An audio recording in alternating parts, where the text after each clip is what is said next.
sangat perlu untuk diketahui semua orang ya, supaya tidak terjadi kesimpang siuran informasi atau permainan informasi oleh orang-orang tertentu untuk tujuan tertentu, untuk kepentingan suatu kelompok ya. Palestina itu bukanlah suatu bangsa. Jadi tidak ada yang namanya bangsa Palestina, apalagi negara Palestina. Untuk sampai sekarang tidak ada negara Palestina. Tetapi negara Palestina memang boleh ada, tetapi ia tidak menunjuk pada suatu bangsa. Jadi Palestina itu adalah nama tempat, bukan nama bangsa. Saya contohkan misalnya Kalimantan ya. Jadi tidak ada bangsa Kalimantan.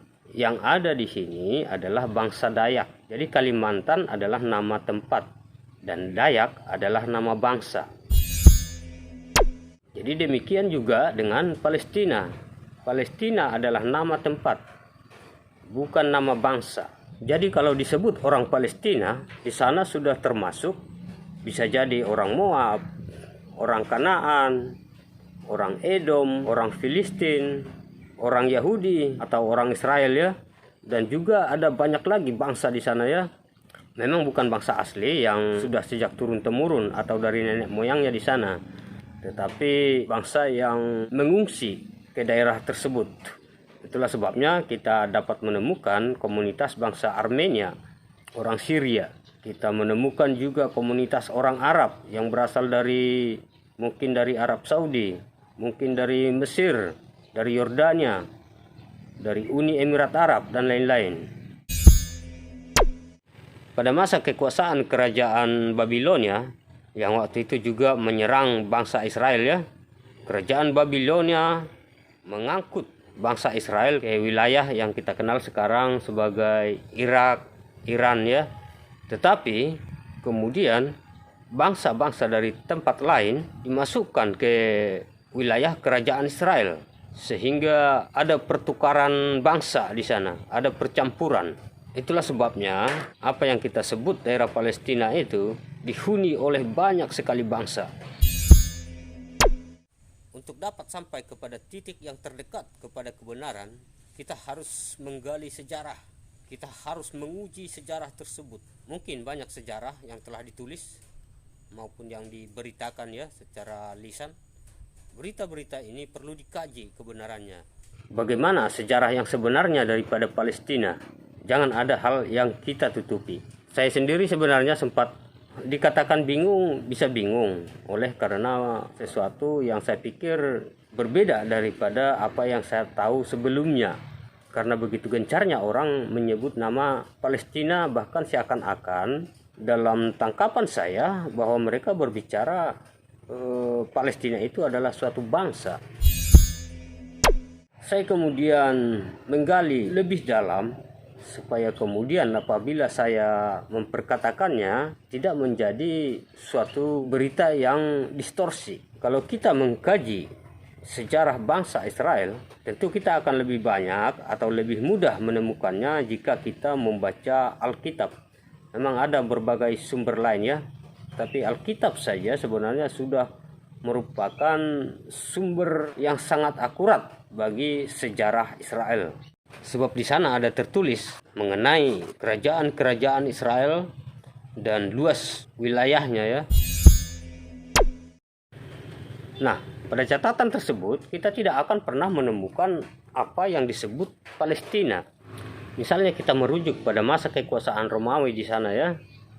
Nah, wilayah di sana disebut dengan wilayah Yudea. Kemudian ada wilayah Galilea. Kita tidak menemukan satu wilayah yang disebut dengan wilayah Palestina.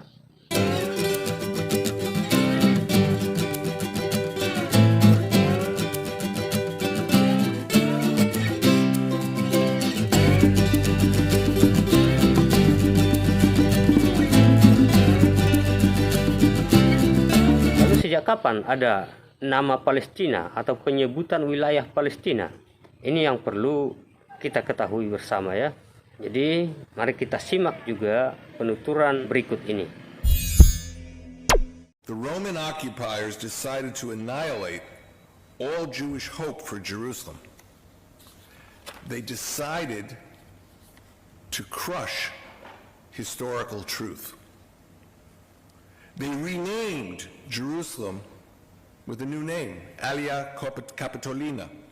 And they also gave Judea a new name, Syria Palestina. This is the actual origin of the name Palestine.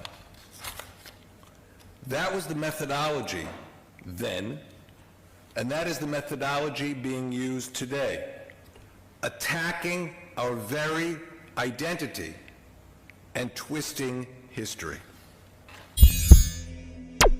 Jadi penyebutan nama Palestina muncul setelah kerajaan Romawi, kekuasaan Romawi melakukan pemusnahan terhadap bangsa Israel.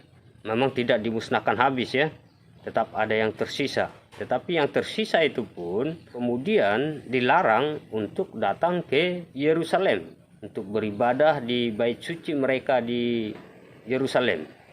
Kelonggarannya hanya diperbolehkan 1 kali dalam setahun. Aturan itu kemudian memang dirubah oleh Umar Khattab ketika Umar Khattab berhasil mengusir tentara Romawi dari wilayah Yerusalem, tepatnya dari seluruh wilayah kerajaan Israel dahulu.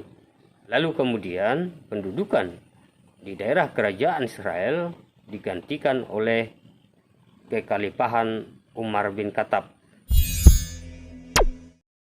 Saya sempat menduga bahwa perubahan nama dari wilayah Yudea menjadi wilayah Palestina itu dilakukan pada masa mandat Britania oleh kerajaan Inggris ya. Artinya Liga Bangsa-Bangsa pada waktu itu memberi mandat kepada Inggris yang dikenal sebagai mandat Britania untuk mengatur segala sesuatunya di daerah yang disebut dengan Palestina sekarang, yang mana pada waktu itu Liga Bangsa-Bangsa telah berhasil memenangkan peperangan terhadap Poros Tengah. Poros Tengah waktu itu dipimpin oleh Jerman, dan kemudian kerajaan Ottoman bergabung atau bersekutu dengan Jerman. Demikian juga Jepang waktu itu ya. Ada beberapa negara seperti juga Italia waktu itu tergabung ke dalam Poros Tengah. Itu sejak meletusnya Perang Dunia Pertama. Tetapi saya menemukan bahwa ternyata tidak. Artinya bukan Inggris yang merubah nama wilayah Yudea menjadi wilayah Palestina. Inggris ternyata hanya meneruskan saja. Jadi penamaan wilayah Yudea menjadi wilayah Palestina itu terjadi pada masa kekuasaan Romawi dengan nama Syria Palestina, yang kemudian terjadi pergeseran kekuasaan di sana.